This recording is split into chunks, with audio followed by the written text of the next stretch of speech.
किए गए थे और ये कहा गया था कि 15 अप्रैल से पहले की भांति रजिस्ट्रेशन का काम देश भर में यात्रियों का प्रारंभ हो जाएगा।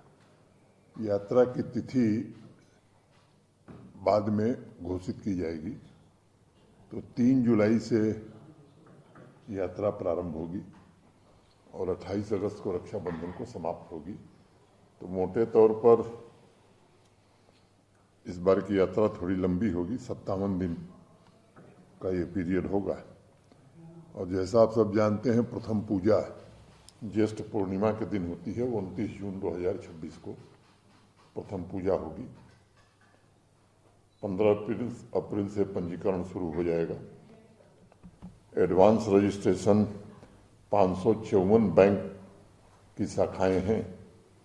Jammu Kashmir bank, Punjab national bank, state bank of India और यस बैंक। तो देश भर में विभिन्न शाखाएं हैं जहां ये पंजीकरण का काम होगा। जो डिवोटीज हैं वो मिनिमम एज 13 साल होनी चाहिए और मैक्सिमम 70 साल, उन्हीं को पंजीकृत किया जाएगा। ऑनलाइन रजिस्ट्रेशन हमारी जो वेबसाइट है श्री अमरनाथ जी श्राइन बोर्ड की ऑफिशियल वेबसाइट के थ्रू भी पंजीकरण करा सकते हैं। अगर फिगर की मैं बात करूं तो जो पिछले 3 साल रहे हैं उनका औसत एवरेज अगर देखें और उसके पहले के 3 साल का, तो मोटे तौर पर 25% यात्रा बढ़ी है। सुविधाओं की अगर मैं बात करूं तो कई चीज़ें पिछले 3-4 वर्षों में श्री अमरनाथ जी श्राइन बोर्ड ने नए प्रयोग प्रारंभ किए हैं। जैसे एक RFID कार्ड अनिवार्य कर दिया गया है। 100% जो भी श्रद्धालु आते हैं उनको ये कार्ड दिया जाता है।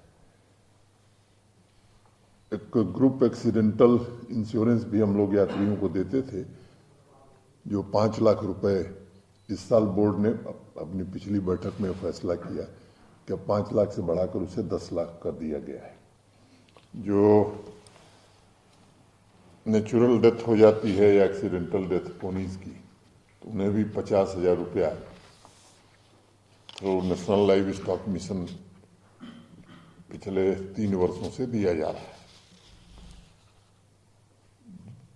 दोनों एक्सिस से जो पवित्र गुफा तक मार्ग जाते थे, वो बाल्टाल एक्सिस हो या नुनवान एक्सिस हो, तो आप सबने देखा है कि उसको काफ़ी वाइडन कर दिया गया। लगभग 12 फीट से कम चौड़ाई कहीं नहीं है। और जो वल्नरेबल स्ट्रेचेज थे या ब्रिजेज थे, उनको भी BRO ने बहुत अच्छा बना दिया है। मेंटेनेंस का काम BRO ही पूरी तरह करती है। और पिछले 3-4 वर्षों का मेरा अनुभव ऐसा है कि BRO ने बहुत ही सराहनीय काम किया है। यात्रियों के फीडबैक का जो सिस्टम हम लोगों ने बनाया है, हर साल यात्रा के दौरान जो फीडबैक देते हैं, तो मोटे तौर पर पहले की तुलना में मैं देख रहा हूं कि श्रद्धालु भी काफ़ी संतोष व्यक्त करते हैं यात्रा को लेकर के। रियल टाइम मॉनिटरिंग भी यात्रा की होती है। PTZ कैमरे और काउंटिंग कैमराज भी लोगों की गणना के लिए भी लगाए गए हैं। RFID, इन सब पहल के द्वारा, इनिशिएटिव्स के द्वारा काफ़ी मुझे लगता है कि सुविधा हुई है। अब प्रीपेड सिस्टम बाकी जो सर्विसेज हैं उनके लिए भी लागू किया गया था। 2 साल पहले मैं देख रहा था कि थोड़ा कम लोग अवेल करते थे, लेकिन पिछले साल मोटे तौर पर लगभग 100% लोग लें, इस पर हम लोगों का जोर रहा और काफ़ी हद तक हमें सफलता भी मिली। होल्डिंग कैपेसिटी भी पहले की तुलना में काफ़ी हम लोगों ने बढ़ा ली है, चाहे वो बाल्टाल हो, नुनवान हो या बाकी जितने भी स्थान हैं। मौसम खराब होने पर भी बड़ी संख्या में लोग आराम पूर्वक रह सकें, ये इंतजाम करने में श्री अमरनाथ जी श्राइन बोर्ड को सफलता मिली है। चंद्रकोट में 4 साल पहले के यात्री निवास बना था। अब बालटाल में भी यात्री निवास फंक्शनल है। नुनवान भी इस साल फंक्शनल होगा और श्रीनगर में भी फंक्शनल है। पंथा चौक पर एक जम्मू में जो बन रहा है इस साल लोगों के लिए उपलब्ध नहीं होगा, मुझे लगता है कि अगले साल वो भी उपलब्ध हो जाएगा। एक बिजबिहरा में भी श्राइन बोर्ड निर्माण कर रहा है उसका। फ्लड प्रोन एरिया जो नीचे थी, जहाँ एक बार फ्लैश फ्लड आया था, तो उस पर काफ़ी सख्ती से पिछले 2 वर्षों से कि डिजास्टर प्रिपेयर्डनेस भी ठीक रहती है और वहाँ किसी को भी न टेंट लगाने की अनुमति है न रुकने की अनुमति है।